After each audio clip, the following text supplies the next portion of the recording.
Well, during the pandemic, there are a lot of questions surrounding COVID-19. Problem solver Aaron Conrad takes some of your questions and gets answers. We're asking the Tulsa Health Department your questions tonight. One question we've been getting frequently is, does your employer have to tell you if another employee tests positive for coronavirus? The health department says it depends.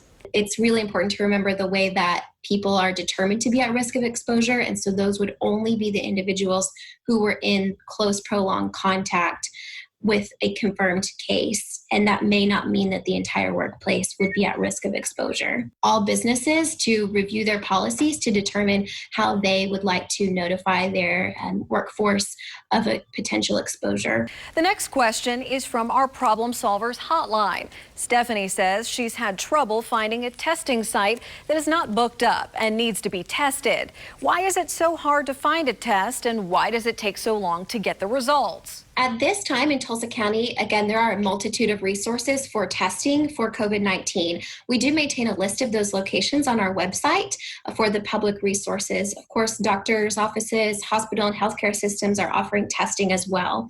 For anyone who would like to be tested by the Tulsa Health Department, you can call our main phone number and schedule an appointment to be tested.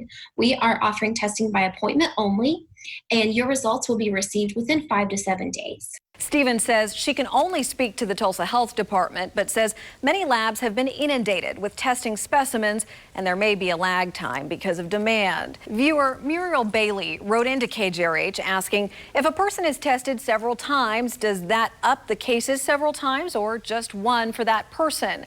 Stephen says, I appreciate you asking me about the number of times that someone tested and the number of times that they would be counted, because that's a really important distinction. And we know that some people do test positive more than once, but they are only ever counted the one time.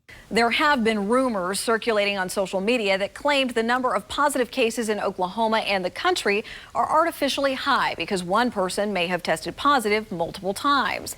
That's not the way the data is collected. We're told no matter how many tests a single person takes, they are only counted as positive once. Aaron Conrad, 2 Works for You.